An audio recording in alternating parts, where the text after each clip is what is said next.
सारे प्रवासी घडीचे प्रकरण चौथे. बागायतकर मास्तरांच्या निवृत्तीनंतर आमच्या शाळेतले एक शांती पर्व संपले. त्यांच्या काळात आबादी होती. एखादा पोरगा परीक्षेत सपशेल नापास झाला आणि मास्तरांच्या घरी जाऊन तो खूपसा रडला तर आपोआप पास होत असे. त्यांच्या निवृत्तीनंतर पावटे मास्तर येताच शाळेतला सारा नूरच पालटला. रविवारी दुपारच्या मोटारीने पावटे मास्तर येणार असे कळताच आबांनी आमच्या आवारातल्या एका मांगराच्या 2 खोल्या झाडून तयार ठेवल्या आणि मला गावच्या वेशीवर पाठवले. पावटे मास्तरांना सांग 2 खोल्यांची जागा मोफत मिळेल म्हणून, असा निरोप देऊन त्यांनी मला वेशीवर उभा केला. मोटार थांबताच मी चौकशी केली. तेवढ्यात मोटारीमध्ये पावटे मास्तरांच्या शेजारीच बाबुलीचा हस्तक बसलेला दिसला. मी हिरमुसला होऊन परत आलो. बाबुलीने पावटे मास्तरला आधीच आपल्याकडे ओढले होते. त्यामुळे मन चुटपुटून गेले. कारण बाबुली म्हणजे आमचा एकमेव शत्रू, आमच्या घराण्याचे तळपट करू इच्छिणारा द्वाड पुरुष. मास्तर बाबुलीकडे गेलो. मी आबांच्या कानावर बातमी घातली. ते काही बोलले नाही. तेही मनातून खजील झाले होते. दुसऱ्या दिवशी सोमवार. मी धडधडत्या काळजाने शाळेत गेलो. पावटे मास्तर तापट आहेत, शिस्तीचे आहेत, ते ब्रह्मचारी आहेत. त्यांच्याबद्दल अनेक गोष्टी ऐकल्या होत्या. त्यामुळे आम्ही सारी पोरे दचकून होतो. त्या दिवशी सारी पोरे प्रार्थनेच्या आधी अर्धा तास शाळेत आली होती. अमृते मास्तर तर इन्स्पेक्टर यायच्या दिवशी करावे तसे झकपक कपडे करून आले होते. रीतसर प्रार्थना संपताच पोरे खाली बसली. तोच पावटे मास्तर आला. वयाने 45ला इसम, पुरा 6 फूट उंचीचा, कोळशासारखा काळा कुळकुळीत आणि मुसळासारखा तुळतुळीत, तुकतुकीत दाढी आणि नाकाखाली खारीच्या तुटक्या शेपटासारख्या भुऱ्या रंगाच्या मिशा, डोक्यावर तबल्यावरली शाई, बाकी नर्मदेतला गोटा, खांद्यापर्यंत रुळणारी शेंडी. त्या शेंडीची जाडी आणि लांबी पाहून आम्ही त्या शेंडीला शेंडाच म्हणत असू. ती शेंडी टाळूवर आडवी ठेवून त्यावर त्याने, या मास्तराला त्याच्या पाठीमागे मी जन्मात कधी बहुवचनाने संबोधले नाही. त्याने परीट घडीची उंच खादी टोपी ठेवली होती. शर्टाची बटणे गळ्यापर्यंत लावून त्यावर त्याने आखूड कोट चढवला होता. वाहनांचा कर्र चर्र आवाज करीत तो वेताळासारखा शाळेत आला. तमाम मुले उठून उभी राहिली. अमृते मास्तर स्वागतासाठी पुढे धावले. आल्याबरोबर त्याने टोपी काढून टेबलावर ठेवली आणि शेंडी जागेवर आहे की नाही ते चाचपून पाहिले. ताबडतोब त्याने टेबल खुर्च्यांची जागा बदलली. आपली खुर्ची आणि आपले टेबल एका कोपऱ्यात नेले. फक्त आपले 3 वर्गच नव्हेत तर अमृते मास्तर सकट सारे 7 वर्ग सतत नजरेखाली राहतील अशा बेताने त्याने तो कोपरा गाठला. प्रत्येक मुलाला त्याने आपला गोणपाट बाहेर नेऊन झाडायला सांगितले आणि मग सर्व वर्गाची ओळी ओळीने नवी रचना केली. मध्येच तो अमृते मास्तरांना म्हणाला, इथे म्हारडी किती आहेत? प्रत्येक वर्गात 2-4 आहेत. मग एकदम गर्जना झाली, म्हारड्यांची पोरे उठा उठा. कमरेला लावलेल्या लंगोट्या सांभाळीत प्रत्येक वर्गातील महार मुले उठून उभी राहिली. गोणपाट उचला. पोरांनी दप्तरे आणि गोणपाट उचलले. चला त्या बाजूला जाऊन बसा. इकडे तिकडे शिवलेत तर याद राखा, खड्डा काढून पुरून टाकीन. भडवी शिकायला आलीयेत. बांबू तासून सुपे रोळ्या करा, मेले शिकताहेत. हिरमुसली मुले. आपले गोणपाट आणि दप्तर घेऊन त्यांनी शाळेतच महारवाडा स्थापन केला. इतर मुलांवर आपली सावली पडणार नाही अशा बेताने ती घाबरी घुबरी होऊन बसली. आणि चांभारडी पुन्हा एकदा गर्जना झाली. प्रत्येक वर्गातले एखाद दुसरे मूल उठून उभे राहिले. महारांची वस्ती ठरल्यावर त्याच बाजूला आपल्यालाही जावे लागणार हे त्यांनी ओळखले होते. उठा उठा, मेली तोंडी बघताहेत. उचला धोपट्या आणि त्या महारात जाऊन बसा. चांभाराची मुले महारांच्या मुलांबरोबरीने जाऊन बसली. पायताणे बांधायची सोडून शिकायला आली आहेत. चांभारांची मुले ओशारी झाली. पायताणाचा कर्र कर्र आवाज करीत पावटे इकडून तिकडे वेताळासारखा फिरला. ती रचना पाहून अमृते मास्तर चुळबुळले. महार चांभारांची सर्व वर्गातील पोरे अशी एकत्र बसली तर त्यांचा अभ्यास कसा घ्यायचा? अमृते मास्तरांनी शंका विचारून घेतली. कसले आले आहे शिक्षण? गुरे ढोरे फाडून खायचे सोडून इथे शिकायला आली आहेत. तुम्ही गप्प राहा पाहू. माझ्या मुदतीत ही सारी पोरे आपोआप गळतील. पावटे पुन्हा एकदा कर्दन काळासारखा इकडून तिकडे फिरला. मग त्याने आमच्या वर्गातल्या मुलांची पटापट नावे विचारली. मी माझे नाव सांगितले. तू आबाचा पोर? पोर हा शब्द मला अपमानास्पद वाटला. नाईलाजाने मी होकारार्थी मान हलवली. मुंडी का हलवतोस? वाचा गेली? त्याने जाड्या भरड्या कापडाची चिंधी फाडावी तशा आवाजात विचारले. मग काही किरकोळ अभ्यास होतो न होतो तोच लघवीसाठी 10 मिनिटांची घंटा झाली. पण पोरे बाहेर पडण्यापूर्वी त्याने आपल्या मेजावर ताडकन छडी आपटली आणि पुन्हा एकदा गर्जना केली. बाहेर जाताच कानावर जानवे ठेवा. तुम्ही हिंदूंची पोरे आहात. त्या दिवशी ज्यांची मुंज झाली नव्हती ती पोरे आणि मुंज होऊनही गळ्यात जानवी नसलेली माझ्यासारखी पोरे बाहेर ताटकळत उभी राहिली. नुसत्या भीतीनेच लघवीला लागले होते. पण जानवे नाही म्हणून आम्ही अवघडलो होतो. दुसऱ्या दिवशी ही आपत्ती परत नको म्हणून साखरेच्या पुडीला बांधून येणाऱ्या दोऱ्याचे 4 फेरे करून ते जानवे गळ्यात घातले आणि शाळेत गेलो. पण केवळ मी आबांचा मुलगा म्हणून हात धुवून माझ्या पाठीस लागण्याचा पावट्याचा निश्चय असावा आणि तोही बाबुलीने फूस दिली म्हणून असावा. दुसरा दिवस लघवीची सुट्टी संपताच आम्ही आत आलो. मी आत येताच पावटे माझ्या जवळ आला. गळ्याकडून त्याने माझ्या खमिसात हात घातला आणि माझे जानवे वर काढले. हे जानवे आहे? होय, मी म्हटले, पण लघवीला लागल्यासारखे वाटले. हे जानवे तुझ्या बापाने केले? माझा बाप काढताच माझी कानशिले तापली. पण भीतीमुळे मी काही बोललो नाही. हा पुडीला बांधलेला दोरा आहे की नाही? होय, म्हणून मी कबुली दिली. ताबडतोब छडी उचलून त्याने मला फोडून काढले. इतका मार मी जन्मात कधी खाल्ला नाही. त्यानंतर पावटे महारांच्या पोरांकडे वळला. हा पुडीचा दोरा म्हणताच तिथे कुणीतरी हसल्याचा त्याला संशय होता. पण संशयाचे निराकरण करण्याच्या फंदात न पडता त्याने प्रत्येक पोरावर फेकून छडी मारली. झाला प्रकार मी घरी सांगितला. ते ऐकून आबा लाल बुंद झाले. ते दुपारच्या गाडीने जिल्ह्याच्या गावी गेले. तेथे स्कूल कमिटीच्या अध्यक्षाला भेटले आणि त्यांनी लेखी तक्रार नोंदवली. त्यानंतर 2-4 अधिकारी आले. आबांनी त्या सर्वांसाठी कोंबड्या मारून जेवण केले. प्रत्येकाला जाताना नारळ दिले आणि मग व्हायचा तो परिणाम झाला.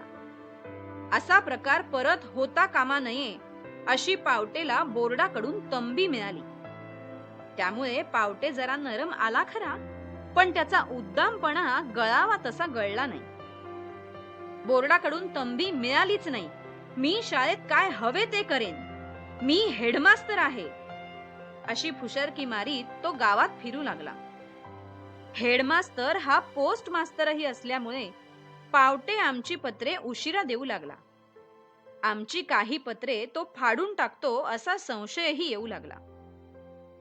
मी इथे असेपर्यंत ह्या पोराला म्हणजे मला एकाच वर्गात नापास करून ठेवला नाही तर हा पावटे मास्तर बापाचा लेक नव्हे. कसा भडवा शिकतो बघू. अशी ही जाहीर बढाई तो मारू लागला. पण मीही काही कच्च्या दिलाचा नव्हतो. आबांचा पाठिंबा आहे हे पाहताच मलाही चेव आला. या पावट्याची मी उसळ करून खाईन असे सांगत मीही चौफेर फिरू लागलो. त्याच वर्षी सुदैवाने बोर्डाची निवडणूक होती. आबांनी चंग बांधला. पावटे महार चांभारांच्या विरुद्ध आहे हे पाहताच आबांनी केशा चांभाराला उभा केला. डाव्या हाताच्या अंगठ्याची निशाणी उठवणाऱ्या केशाला मत म्हणजे काय, निवडणूक म्हणजे काय आणि बोर्ड म्हणजे काय याची सुद्धा कल्पना नव्हती. स्वतः अनवाणी हिंडून दुसऱ्यांना पायताणे शिवून देण्यात त्याची हयात गेली होती. पण आबांच्या सांगण्यावरून त्यानेही नेट धरला आणि निवडणुकीस उभा राहिला. आबांनीही पाण्यासारखा पैसा ओतला. मला वाटते त्या निवडणुकीपायी जमिनीचा एक तुकडाही पुढे आबांना विकावा लागला. पण त्यांनी पर्वा केली नाही. सर्व्हिसच्या मोटारी, खटारे, सारवट गाड्या जमा करून मतदार जमवले आणि बाबुलीचा विरोध धाब्यावर बसवून केशाला भरघोस मतांनी निवडून आणले. मला वाटते केशा हा जिल्हा लोकल बोर्डात निवडून आलेला त्यावेळचा पहिला चांभार. हा अंगठा बहादर चांभारडा करून करणार काय असे म्हणत पावटे आपली गुरमी टिकवू लागला. बोर्डाच्या पहिल्या सभेला केशा हजर राहिला. वास्तविक त्याला या सभेला जायचे नव्हते. भीतीने तो काळवंडून गेला होता. डोके दुखते, चक्कर येते, हगवण सुरू झाली आहे अशी एकापेक्षा एक वरचढ कारणे त्याने पुढे केली. पण काही झाले तरी जिल्ह्याच्या ठिकाणी सभेला गेलेच पाहिजे, हा अब्रूचा प्रश्न आहे असे आबांनी त्याला बजावून ठेवले होते. शेवटी घाबरा घुबरा होऊन केशा सभेला गेला.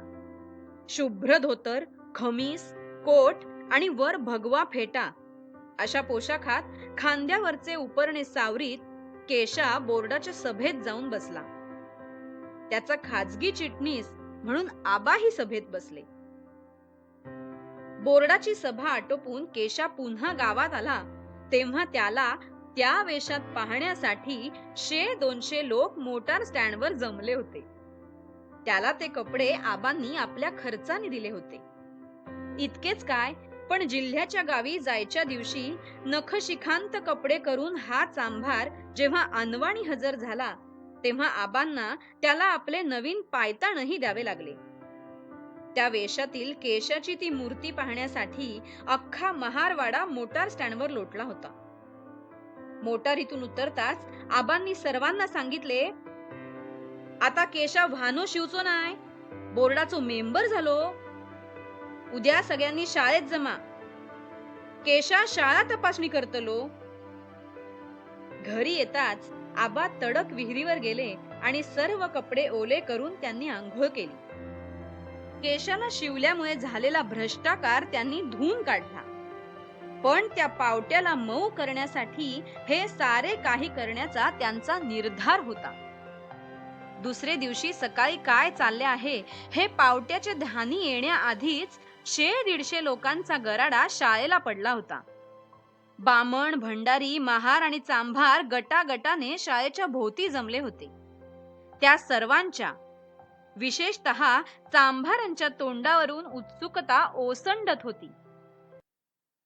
पावटे मास्तर शाळेत येताच त्याला जमलेल्या लोकांकडून कळले की आज शाळा तपासणी आहे. ते कळताच पावट्याने टेबलावरची छडी उचलून पंचम जॉर्जच्या फोटो मागे लपवली आणि कोटाची बटणे लावून काहीही कुणाला न शिकवता भुवया चोळीत तो दगडासारखा खुर्चीवर बसून राहिला. आपल्या भरदार पोशाखात सकाळी केशा आमच्या घरी आला. मग आबा त्याला घेऊन शाळेकडे निघाले. वाटेत दोघेही अडखळत होते, कारण आबांच्या मागे 4 हात अंतर ठेवून चालण्याची केशाला सवय. ती मोडून आबांच्या पुढे चालणे केशाला जमत नव्हते. मेंबराचा सेक्रेटरी म्हणून आबा केशाच्या मागून चालत होते. अशा थाटात जोडी शाळेच्या दारापाशी येताच जमलेल्या लोकांनी स्तंभित होऊन केसोइलो असा एकच गलका केला. केशाने शाळेत पाय ठेवताच हर्षाचे भरते येऊन मी उभा राहिलो. मी उभा राहताच महार चांभारांची पोरे उठली आणि मागोमाग सगळी पोरे उभी राहिली. केशाचा हा पहिला वहिला अनुभव, त्यामुळे तो एकदम दचकून घाबरला. येऊ नये तिथे आलो असे वाटून त्याने पाय मागे घेतला आणि आपले कावरे बावरे तोंड तो उपरण्याने पुसू लागला. चल पुढे, आबा कुजबुजले. दोघे मेजापाशी आले तरी पावटे खुर्चीवर बसून राहिला. खालच्या मानेने उगीच हजेरी पुस्तक चालू लागला. शाळेत तुला खुर्चीवर बसायचे आहे हे आबांनी केशाला आधी सांगून ठेवले होते. केशा धड बसेल की नाही अशी त्यांना शंका होती, पण कशाचा काय परिणाम झाला कोण जाणे. कदाचित गावचे 100-150 लोक शाळेच्या दारा खिडक्यात झुंबड करून आपल्याला बघत आहेत या जाणीवेनेही असेल. केशा अनुभवी मेंबर सारखा वागू लागला. त्याच्या आवाजात एकदम ताठरता आली. मास्तर, मी मेंबर असाय, उठून उभो राव. ते ऐकताच पावटे एकदम चमकला, उठून उभा राहिला. ते पाहून चांभारवाड्यातली माणसे बाहेरून हसली. केशा खुर्चीवर बसला. आबा पाठीमागे उभे राहिले. क्षण दोन क्षण बिचाऱ्या केशाने भेदरलेल्या नजरेने शाळा पाहून घेतली.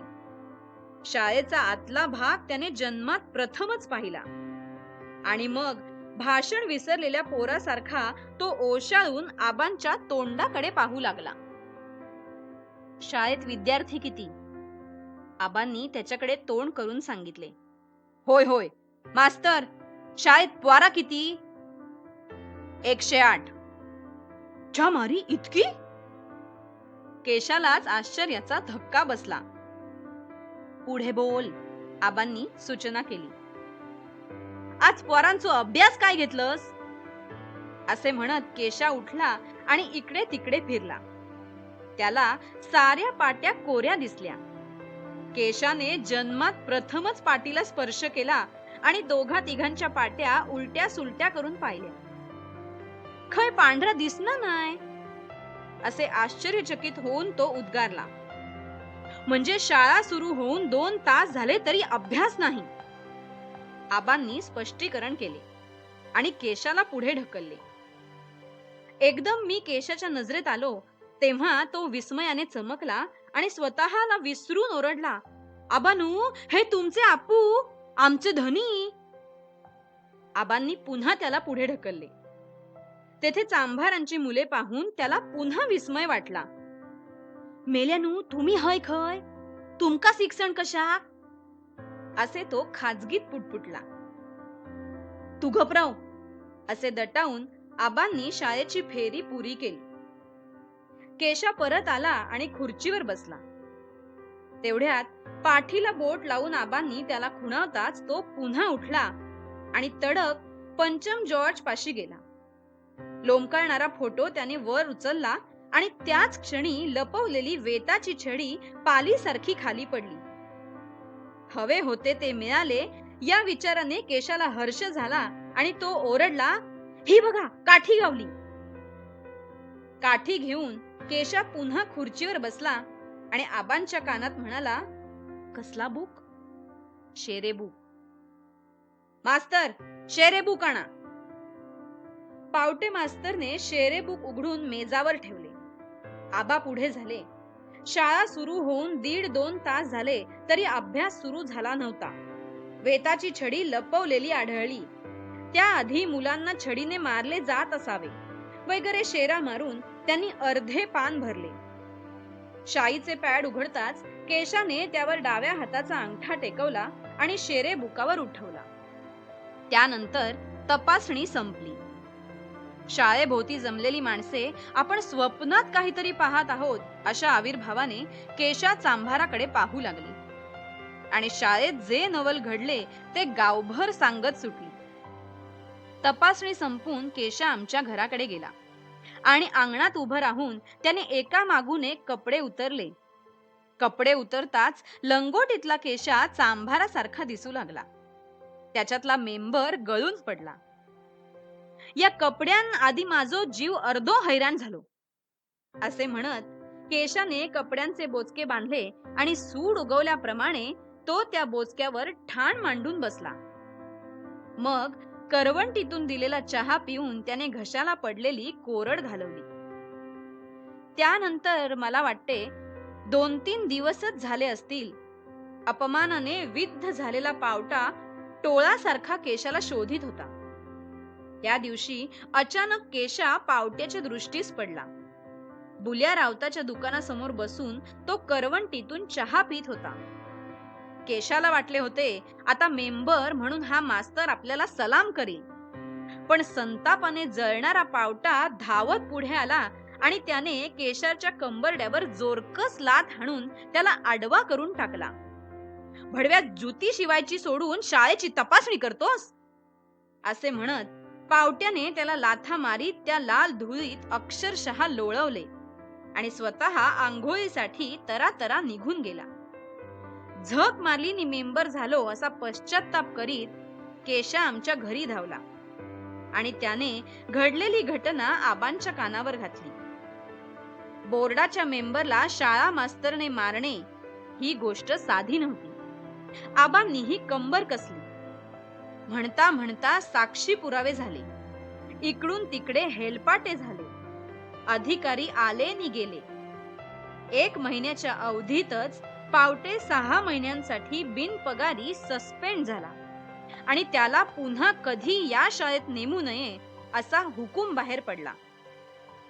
बाबुलीच्या घरातून ज्या दिवशी पावटे मास्तर बाड बिस्तार घेऊन परत जायला निघाला, तेव्हा केशा मुद्दाम आपल्या मेंबराच्या पोशाखात तिठ्यावर हजर झाला. पावटे येण्यापूर्वी मी 5-50 माणसे गोळा केली होती.